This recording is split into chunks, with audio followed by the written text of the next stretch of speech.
chemical bonding and the molecular structure. Today we will discuss the BACPR theory. This theory is useful to predict the shape of the molecules and the ion also. How the shape is depending on the number of bond pair and the number of lone pair of electrons, or the special arrangement of the surrounding atom around the central atom. We can understand with the help of this theory, BACPR theory. The full form of theory is valence shell electron pair repulsion theory. तो start में हम लोग discuss करेंगे some of the main features, important point of the BACPR theory, then the possible shapes, how the shape depending on the number of lone pairs and the bond pair, then calculation of total number of electron pairs, bond pairs, lone pairs, ठीक है, and how can we predict the shape, ठीक है, and we will understand with the help of some examples. तो in the start some main points of the BACPR theory. The shape of a molecule depends upon the number of valence shell electron pair. सबसे पहला point ये कहता है कि जो भी shape है मॉलिक्यूल का वो किस पे डिपेंड करता है, इलेक्ट्रॉन पेयर्स पे डिपेंड करता है, bonded as well as non bonded electrons.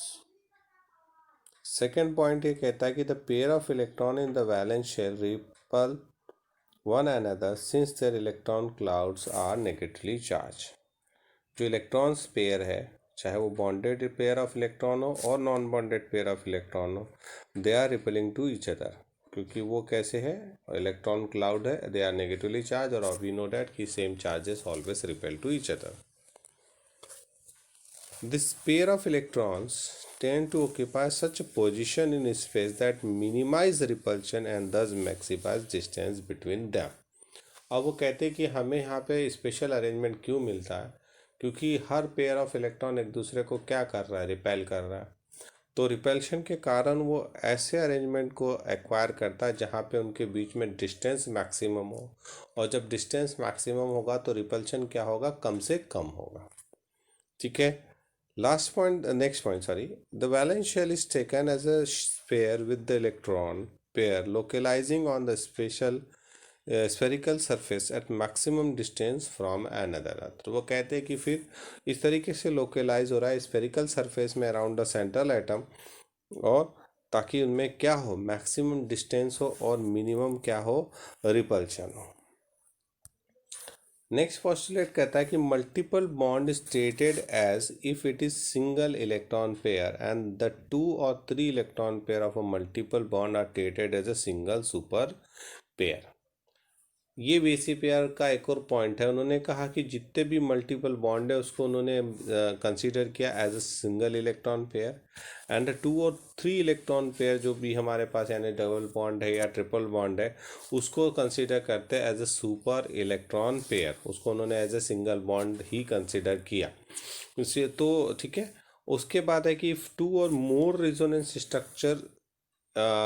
structures can represent a molecule, the BACPR model is applicable to any such structure. क्योंकि जब हम रेजोनेंस बनाते तो हम शेप नहीं बदलते, तो यहाँ पे कहते हैं कि अगर वो एक से ज़्यादा रेजोनेटिंग स्ट्रक्चर पॉसिबल है, in that condition also BACPR theory as it is applicable होगी हर स्ट्रक्चर के ऊपर. और जो सबसे बड़ा इंपॉर्टेंट पॉइंट होता है कि रिपल्शन किस पेयर ऑफ इलेक्ट्रॉन के बीच में कितना ज़्यादा है. तो ये जो लाइन यहाँ पे है ये सबसे इम्पॉर्टेंट लाइन है, क्योंकि ये ध्यान रखते हैं हम तो हम जो अरेंजमेंट ऑफ स्ट्रक्चर है या जो शेप ऑफ द मॉलिक्यूल को ईजिली क्या कर सकते हैं, समझ सकते हैं. जब हम यहाँ कह रहे हैं कि जो रिपल्सिव इंटरेक्शन है इलेक्ट्रॉन पेयर के बीच डिक्रीजेस इन दिस ऑर्डर, सबसे ज़्यादा हमें जो रिपल्शन मिलेगा वो लोन पेयर इलेक्ट्रॉन्स के बीच में मिलेगा. यानी 2 लोन पेयर अगर है तो उनके बीच जो रिपल्शन है वो मैक्सिमम होगा. उससे थोड़ा सा कम रिपल्शन हमको मिलता है किसके बीच में, loan pair and the bond pair के बीच में. और सबसे कम अगर रिपल्शन किसी के बीच में होता है तो बॉन्ड पेयर के बीच में। इसीलिए जो शेप ऑफ आप मॉलिक्यूल देखते हैं तो आपको डिफरेंट डिफरेंट मिलते हैं। इफ हम कहते हैं कि एकदम रेगुलर अरेंजमेंट ऑफ स्ट्रक्चर मिलेगा अगर सबके सब बॉन्डेड पेयर हो अराउंड द सेंट्रल एटम, यानी जितने भी इलेक्ट्रॉन इन वैलेंस शेल में, if all are involve in the bonding with the central atom के जितने भी वैलेंस इलेक्ट्रॉन है अगर वो सराउंडिंग एटम के साथ बॉन्डिंग में इन्वॉल्व है, in that condition will get the regular structure, क्योंकि वहाँ पर रिपल्शन क्या होगा, इक्वलाइज होगा, ठीक है ना। लेकिन अगर इन केस क्या हो रहा है कि जितने भी वैलेंस इलेक्ट्रॉन है all are not involve in a bonding with the surrounding atom, अगर उस सराउंडिंग एटम के साथ बॉन्डिंग में इन्वॉल्व नहीं है, तो इन दैट कंडीशन जो रिमेनिंग इलेक्ट्रॉन होंगे, जितने इलेक्ट्रॉन बॉन्डिंग में इन्वॉल्व हो गए तो they are the call bonded electron, और जो रिमेनिंग वैलेंस इलेक्ट्रॉन है जो बॉन्डिंग में इन्वॉल्व नहीं हो रहे they are call non bonded electron. और वो कैसे एग्जिस्ट करेंगे, एज ए लोन पेयर। तो वो लोन पेयर और बॉन्ड पेयर का जो रिपल्शन होगा वो बॉन्ड पेयर रिपल्शन से क्या होगा, ज़्यादा होगा, तो इसके कारण जो शेप आता है वो रेगुलर शेप से थोड़ा सा डिस्टर्ब शेप में मिलता है, ऐसे यानी इरेगुलर शेप्स मिलते हैं। तो यहाँ पे हम इसीलिए शेप्स पढ़ते हैं तब जब हम उसको समझते हैं कि उसमें रेगुलर शेप होगा और इरेगुलर शेप होगा तो वो कैसा होगा, ठीक है। तो वन बाय वन हम उसको एक एक करके देख लेते हैं कि regular shape and the irregular shape, और फिर उसको हम आगे की ओर चलते हैं, ठीक है। फिर मैं एक बार समरी आपको कह देता हूँ। तो ध्यान रखना है आपको कि वीसीपीआर थ्योरी में क्या है, शेप किस पे डिपेंड कर रहा है, रिपल्शन ऑफ इलेक्ट्रॉन्स पे, bonded pair as well as lone pair पे, ठीक है, ध्यान रहेगा। और अगर सबके सब बॉन्डेड पेयर ऑफ इलेक्ट्रॉन है, कोई लोन पेयर ऑफ इलेक्ट्रॉन नहीं है, ठीक है, तो उनमें क्या होगा, एक जैसा रिपल्शन होगा, और जब मॉलिक्यूल जो बनेगा और जो उसका शेप ऑफ द मॉलिक्यूल होगा उसको सिमेट्रिकल कहेंगे, ठीक है, या रेगुलर जियोमेट्री कहेंगे, ठीक है। अगर सेंट्रल एटम में लिंक है डिफरेंट एटम से और सराउंडिंग एटम से, उसमें बॉन्ड पेयर के साथ साथ क्या है, लोन पेयर ऑफ इलेक्ट्रॉन भी है, तो जो रिपल्शन है बिटवीन द एटम वो क्या होगा, डिफरेंट होगा, क्योंकि अभी हमने देखा lone pair repulsion is more than the lone pair bond pair, loan pair bond pair is more than the bond pair bond pair. तो जो शेप होगा या मॉलिक्यूल होगा उसको हम लोग इरेगुलर कहेंगे और उसकी ज्योमेट्री को हम क्या कहेंगे, डिस्टॉर्टेड ज्योमेट्री कहेंगे, ठीक है। तो ध्यान रहेगा। तो एग्जैक्ट शेप जो होगा किस पे डिपेंड करेगा, total number of electron pair पे डिपेंड करेगा, बॉन्डेड पेयर पे भी और non bonded pair of electron पे भी डिपेंड करेगा, यानी लोन पेयर पे भी डिपेंड करेगा, ठीक है। अब आते हैं हमारे पास शेप की बातें करते हैं। तो VSEPR theory is convenient to divide molecule into two category as molecule in which the central atom has no lone pair। पहला किसमें हमने डिवाइड किया, जिसमें कि कोई लोन पेयर नहीं है, सबके सब क्या है, बॉन्ड पेयर है। And second molecule in which the central atom has one और मोर लोन पेयर, ठीक है।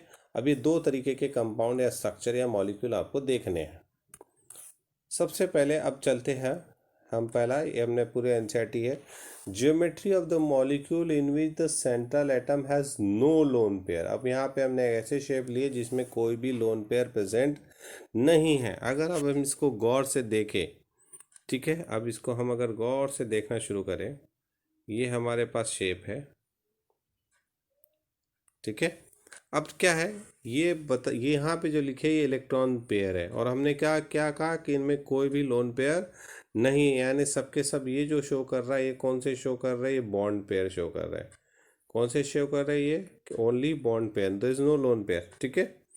अगर हम कहते हैं कि दो बॉन्ड पेयर अगर है तो जो हमें ज्योमेट्री मिलेगी वो कौन सी मिलेगी, हमेशा लीनियर मिलेगी, और लीनियर मिलेगी, और उसका बॉन्ड एंगल कितना होगा, 180 डिग्री का बॉन्ड एंगल होगा। समझ गए बात को। सेकंड हम यहाँ कहते हैं कि अगर हमारे पास शेप कैसा है, अगर तीन बॉन्ड पेयर है तो हमें यहाँ ट्राइगोनल प्लेनर स्ट्रक्चर मिलता है, और ट्राइगोनल प्लेनर स्ट्रक्चर में जो बॉन्ड एंगल होगा वो बॉन्ड एंगल क्या होगा, 120 का होगा। यानी अगर हमें ये मिल रहा है ए, यहाँ हो गया हमारा बी, ये हो गया हमारा बी, ये हो गया हमारा बी, तो इस ये ट्राइगोनल प्लेनर और ये जो बॉन्ड एंगल होगा ये कितने डिग्री का होगा, 120 डिग्री का होगा।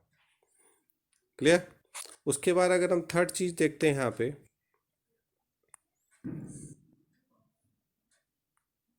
तो अगर हम यहाँ पे क्या ले रहे हैं, तीसरा अगर 4 बॉन्ड पेयर है तो ये जो शेप है ये कौन सा शेप होता है, जो ज्योमेट्री हमें यहाँ मिल रही है, this is a tetrahedral geometry. कौन सी ज्योमेट्री है ये, टेट्राहेड्रल ज्योमेट्री है। और टेट्राहेड्रल ज्योमेट्री जो होती है इसका अंदर जो हमें बॉन्ड एंगल मिल रहा है वो कितना मिल रहा है, 109.5 डिग्री मिल रहा है।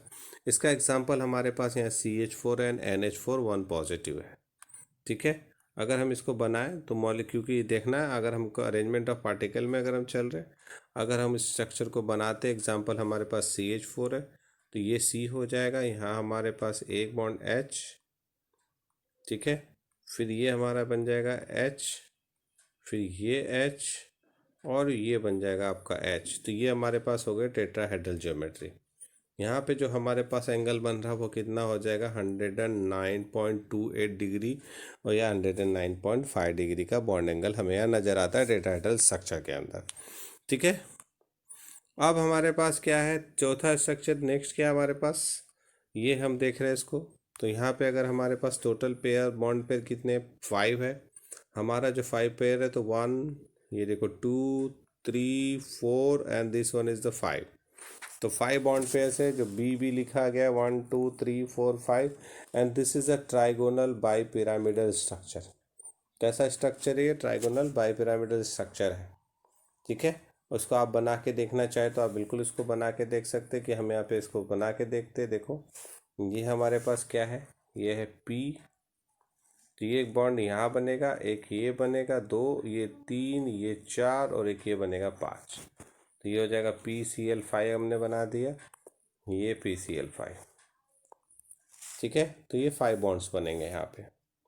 उसके बाद नेक्स्ट अगर हम देखते हैं तो कितने बॉन्ड पेयर हमारे पास यहाँ नज़र आ रहे हैं, if the 6 bond pair is there, तो 6 बॉन्ड पेयर में ये जो हमारे पास शेप मिलता है दिस इज़ ऑक्टाहेड्रल शेप।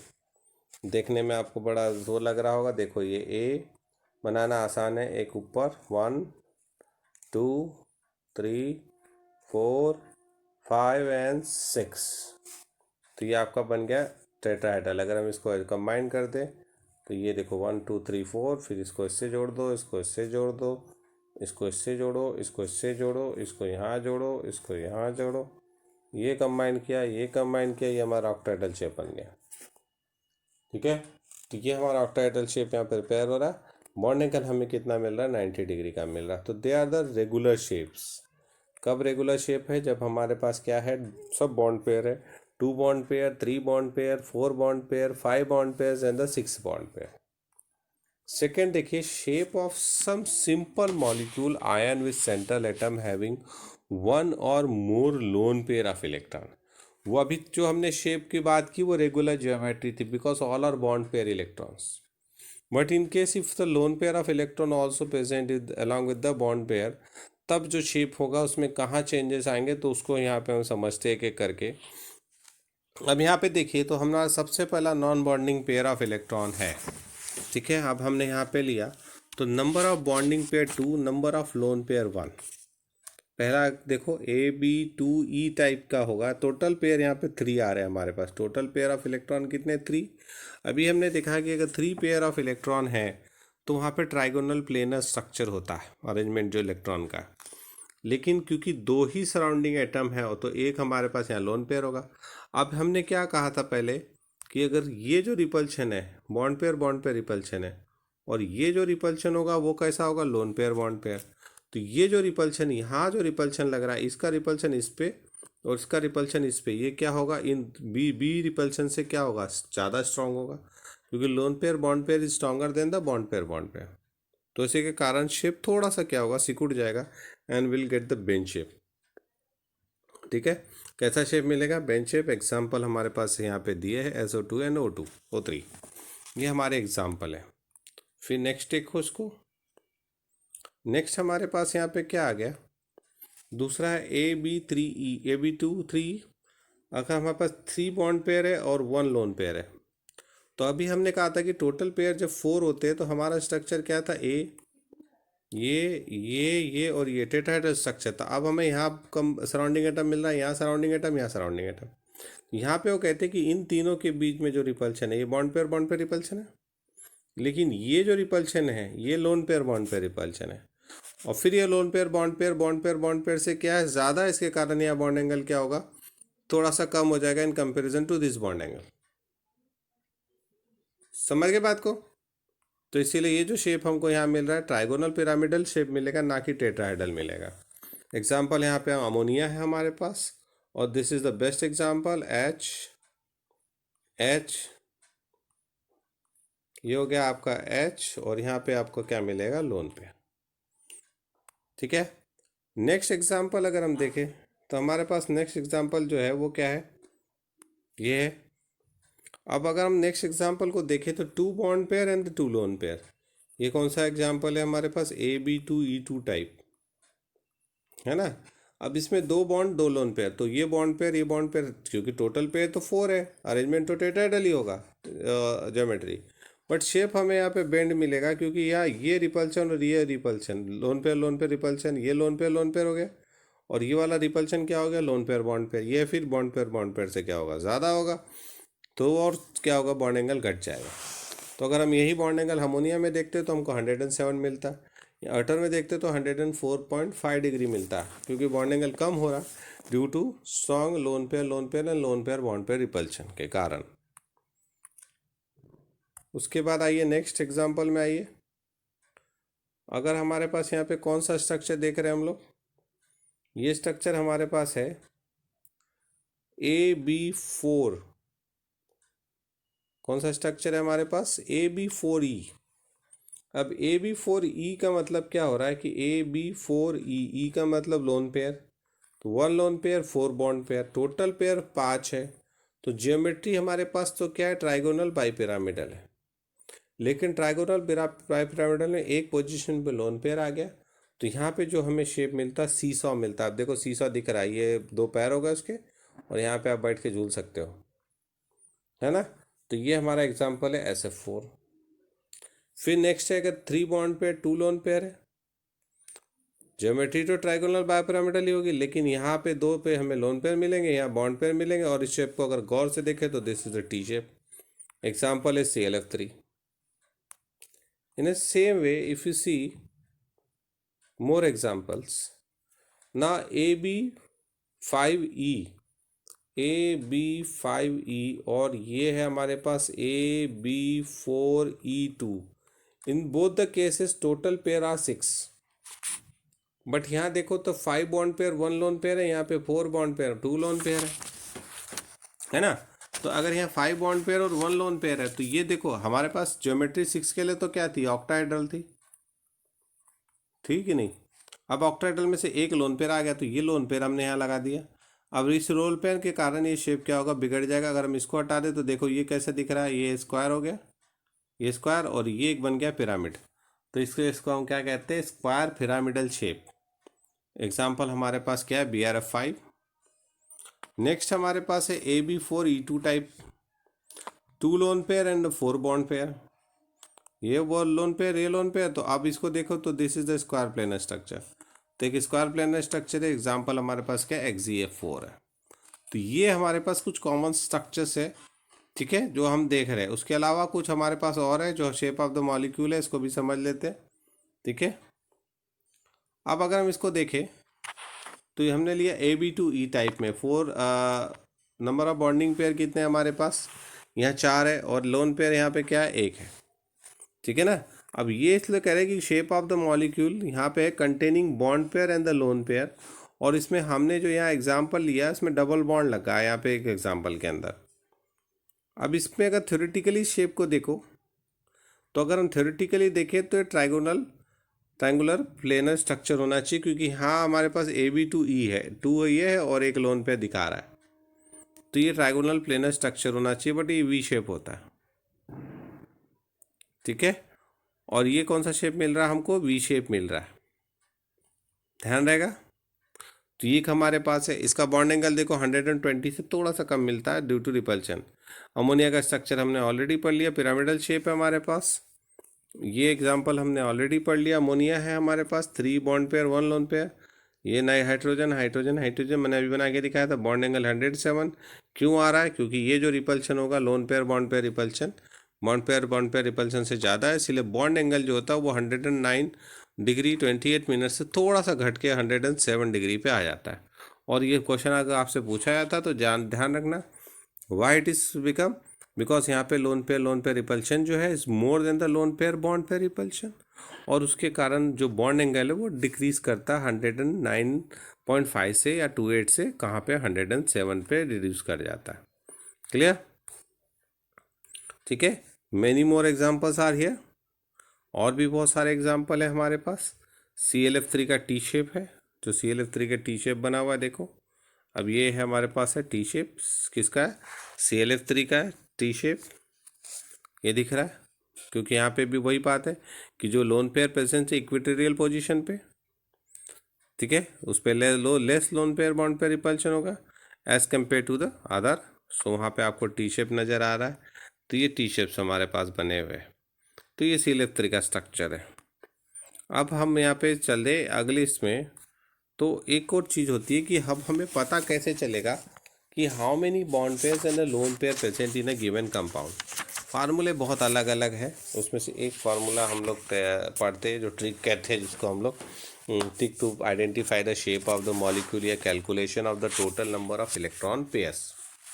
अब total number of electron pair, तो हमको total number of electron pair निकालना है। तो total number of electron pair को कैलकुलेट हमको करना है यहाँ पे, ठीक है। फार्मूला क्या होता है इसका? फार्मूला होता है हाफ, ठीक है, नंबर ऑफ वैलेंस इलेक्ट्रॉन। क्या होता है? नंबर ऑफ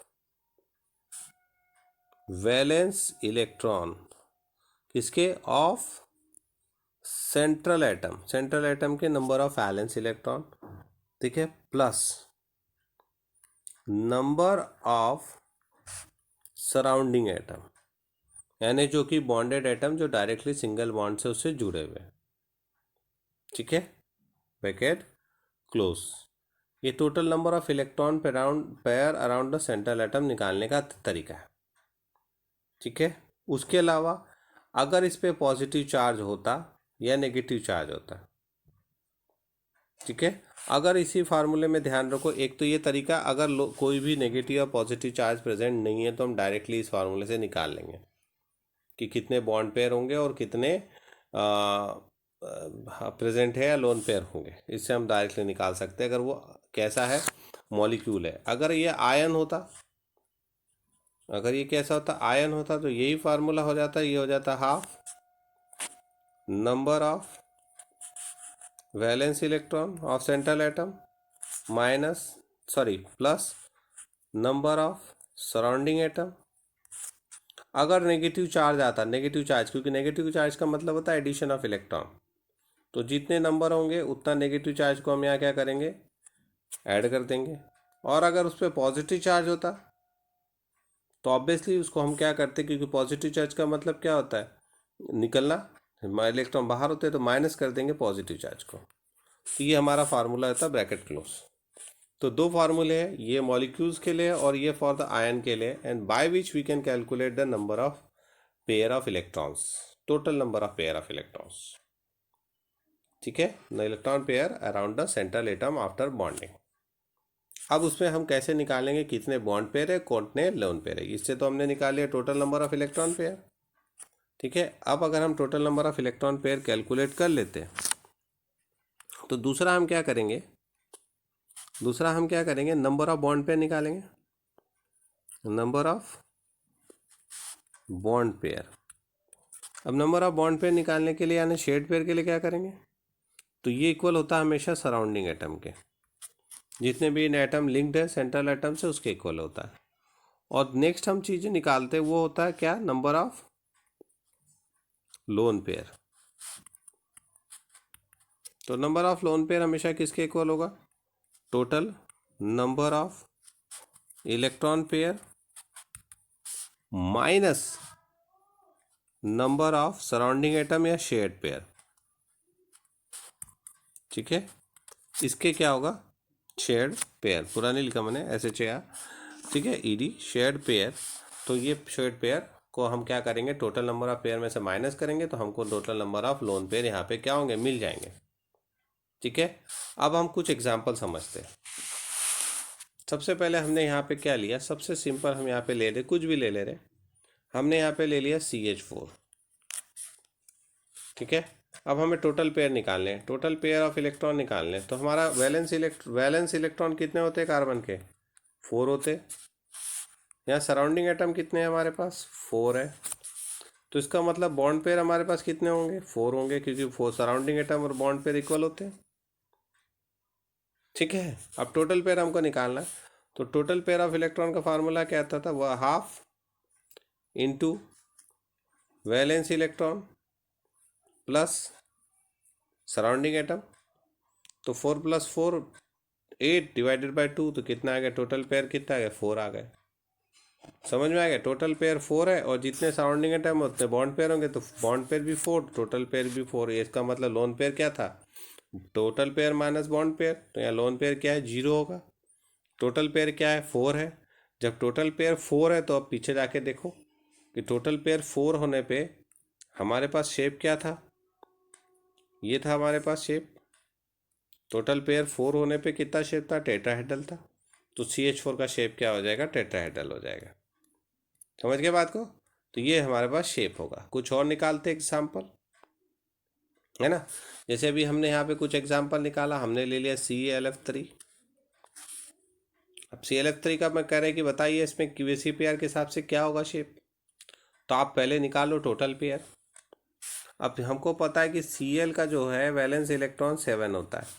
सराउंडिंग एटम यहाँ पे हमारे पास यानी फ्लोरीन कितने हैं, 3 है। तो 3 फ्लोरीन है सराउंडिंग एटम। अब टोटल पेयर निकालते हैं। तो टोटल पेयर निकालने का तरीका क्या है हमारे पास, क्योंकि ये भी आयन नहीं है, तो सीधे 1/2 valence electron 7 plus surrounding atom 3, और ये हो गया। तो कितना आएगा, 7 + 3 10 को डिवाइड किया 2 से, तो कितना आ गया, 5। तो टोटल पेयर हमारे पास 5 आ गए। लेकिन सराउंडिंग एटम देखो हमारे पास कितने, 3 ही है। तो हमारे पास जो नंबर ऑफ बॉन्ड पेयर होगा, बॉन्ड पेयर वो कितना होगा, 3 होगा, क्योंकि 3 ही सराउंडिंग एटम है। और लोन पेयर हमारे पास कितना हो जाएगा, bond pair minus total pair minus bond pair होता है। तो टोटल पेयर 5 में से 3 गया, तो कितना बचा, 2। तो यहाँ पे हमारे पास लोन पेयर कितने आ गए, 2 आ गए। बॉन्ड पेयर कितने आ गए, 3 आ गए। जब ये आ गए हमारे पास, तो अब समझना इस चीज़, कितने बॉन्ड पेयर है, 3, और लोन पेयर कितने, 2। तो हमारे यहाँ पे जो शेप हो जाएगा वो क्या हो जाएगा, कौन सा शेप हो जाएगा यहाँ पे, जो भी हमने पढ़ा था कि AB3E2 हो जाएगा शेप।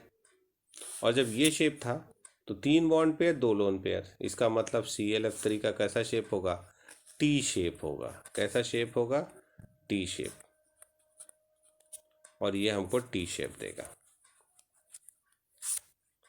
ठीक है, टेक मोर एग्जाम्पल। अब हम किसी और का एग्जाम्पल ले लेते हैं। हमने और एग्जाम्पल लेना शुरू किया। अगर हम सपोज करो कि यहाँ पे हम CaLF3 की जगह XgF2 ले लेते हैं। तो Xg यानी जिनॉन है, जिनॉन का वैलेंस इलेक्ट्रॉन कितना होता है, 8 होता है। सराउंडिंग एटम हमारे पास कितने हैं, केवल 2 है। अब टोटल पेयर निकाल लेते हैं हम, कितने होंगे जिनॉन के पास आफ्टर बॉन्डिंग। तो 1/2, और यहाँ हो जाएगा 8 balance electron plus surrounding atom. तो 8 + 2 10, यानी ये भी कितना आएगा, 5। टोटल पेयर 5 आ गए। अब बॉन्ड पेयर हमारे पास यहाँ पे कितना होगा, कितने बॉन्ड पेयर होंगे, सराउंडिंग एटम 2 है, तो बॉन्ड पेयर कितना होगा, 2। और जब 2 बॉन्ड पेयर है तो लोन पेयर कितना हो जाएगा, 5 में से 2 जाएगा, क्योंकि total pair minus bond pair, तो कितना आ जाएगा, 3। तो लोन पेयर 3, बॉन्ड पेयर 2। ठीक है, तो बॉन्ड पेयर क्योंकि 2 है, तो ये हो जाएगा क्या, AB2E3 टाइप कंपाउंड। और जब ये हो गया तो टोटल पेयर तो 5 है ना, टोटल पेयर 5 का मतलब इसका शेप का ज्योमेट्री क्या होगी, ट्राइगोनल बाइपिरामिडल। लेकिन बॉन्ड पेयर तो 2 ही है, तो इसका जो शेप होगा वो क्या हो जाएगा, AB और यहाँ पे लोन पेयर, यहाँ लोन पेयर और यहाँ पे लोन पेयर। तो अब हम ये जिनॉन रख के बना लेंगे, तो जिनॉन हो जाएगा, यहाँ आपका फ्लोरीन हो जाएगा, यहाँ आपका फ्लोरीन हो जाएगा, यहाँ लोन पेयर, यहाँ लोन पेयर और यहाँ पे लोन पेयर। तो ये आपका बन गया लीनियर शेप। ठीक है, तो ये तरीका है by which we can easily calculate और identify the shape of the molecule. Take another example, हम कुछ और एग्जाम्पल लेते हैं। जैसे अपने अभी तक हमने कहा चार्ज आयन हो, सपोज करो कि हमने चार्ज आयन ले लिया, हमने यहाँ पे ले लिया H3O पॉजिटिव ले लिया। अब हम H3O पॉजिटिव का निकाल रहे हैं। अब ऑक्सीजन के वैलेंस इलेक्ट्रॉन क्या होते हैं, तो ऑक्सीजन के वैलेंस इलेक्ट्रॉन कितने हमारे पास, 6 है, ये हमको पता है। सराउंडिंग एटम यहाँ पे हाइड्रोजन है और कितने सराउंडिंग एटम है, 3 है, और पॉजिटिव चार्ज हमारे पास यहाँ कितना है, 1 है कि नहीं है। तो अगर हम दो तरीके से निकाल सकते हैं, तो उस फार्मूले में डायरेक्ट रखो या इनडायरेक्टली हम नंबर ऑफ वैलेंस इलेक्ट्रॉन निकाल लें।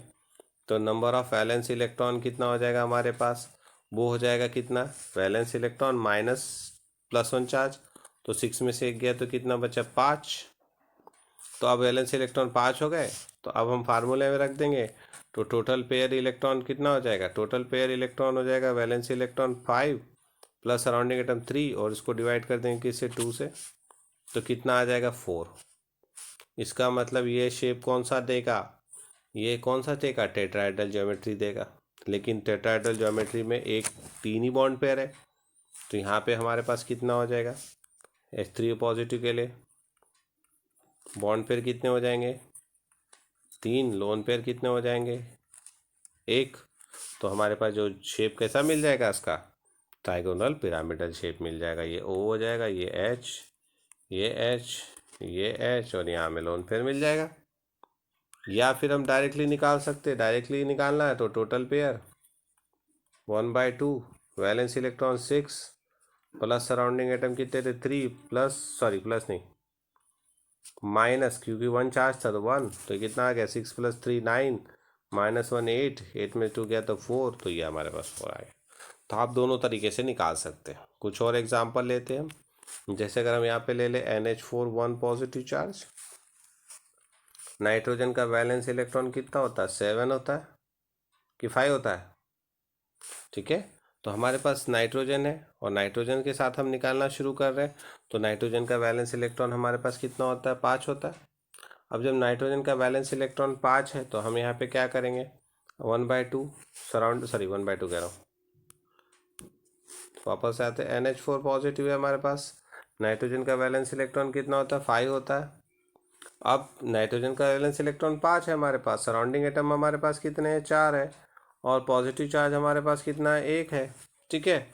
अब टोटल पेयर अगर हम निकालते हैं तो ये हो जाएगा 1/2, वैलेंस इलेक्ट्रॉन 5, सराउंडिंग एटम 4 -1, तो ये कितना आ गया, 5 + 4 9, माइनस क्या 8, 8 में को 2 से डिवाइड किया 4, तो इसका शेप ज्योमेट्री क्या आएगा, टेट्राहेड्रल, ठीक है। अब इसको शेप बनाना है तो हम बना लेंगे आराम से, टेट्राहेड्रल हमको पता है, NH4 ऐसे बन जाएगा, तो ये हमारा NH4 बन गया। तो सिंपल कहने का तरीका है कि अगर आप इजीली आइडेंटिफाई कर सकते हैं जब आप ड्रॉ कर रहे हैं तो, जैसे एक और एग्जांपल मैंने केटायन के दे दिया, मैं एनायन का भी एक एग्जांपल देता हूँ। एनायन में देखो NH2- ले लेते हैं, सपोज करो कि हमारे पास NH2- है, तो नाइट्रोजन के लिए वैलेंस इलेक्ट्रॉन कितना है, 5, सराउंडिंग एटम यहाँ पे कितने हो गए, 2, और नेगेटिव चार्ज जो है वो कितना हो गया, 1। तो टोटल पेयर जब हम निकालेंगे तो कितना हो जाएगा, 1/2, 5 + 2, valence electron plus surrounding atom. अब ये भी ऐड होगा क्योंकि नेगेटिव चार्ज है, तो नेगेटिव चार्ज को ऐड करना है, तो 5 + 2 7 1 8, 8 को 2 से डिवाइड किया तो इसका भी 4 आएगा। तो टोटल पेयर 4 आ गए, लेकिन बॉन्ड पेयर कितना होगा यहाँ पे, यहाँ बॉन्ड पेयर कितना होगा, बॉन्ड पेयर इसकी सराउंडिंग एटम के बराबर 2, लोन पेयर कितना हो जाएगा, obviously bond pair total pair में माइनस करेंगे 2, तो 2 बॉन्ड पेयर 2 लोन पेयर। अब जब 2 lawn bond pair 2 lone pair है तो ये कौन सा शेप देगा, ये बेन शेप देगा, वी शेप देगा, just like a water. So this is the way by which we can easily calculate the total number of electron pair, bond pair and the lone pair, and we can predict the shape of the molecule or the ion whatever is given to you, ठीक है। This is the overall VACPR theory, ठीक है। बहुत अच्छी है VACPR theory, इसने बहुत अच्छे से एक्सप्लेन किया shape of the simple molecule, ठीक है। लेकिन हाँ, हम ये नहीं कहते कि 100% मॉलिक्यूल के शेप को we can justify with the help of the VACPR theory, ठीक है। उसकी बहुत सारी लिमिटेशंस है, हम वहाँ लिमिटेशन की बातें नहीं कर रहे, बट जो लिमिटेशन थी, क्यों ऐसा ही शेप दे रहा, ओवरलैपिंग कैसे होगी, बॉन्ड कैसे बनेगा, उसको काफ़ी सारी मॉडर्न थ्योरी जो आई आगे MOT पढ़ेंगे, वैलेंस बॉन्ड थ्योरी है, हाइब्रिडाइजेशन का केसेस है, उन्होंने काफ़ी जस्टिफाई किया जो कि ड्रॉबैक थे वैलेंस बॉन्ड थ्योरी के। क्लियर है, ठीक है। तो ओवरऑल थैंक्स फॉर टुडे।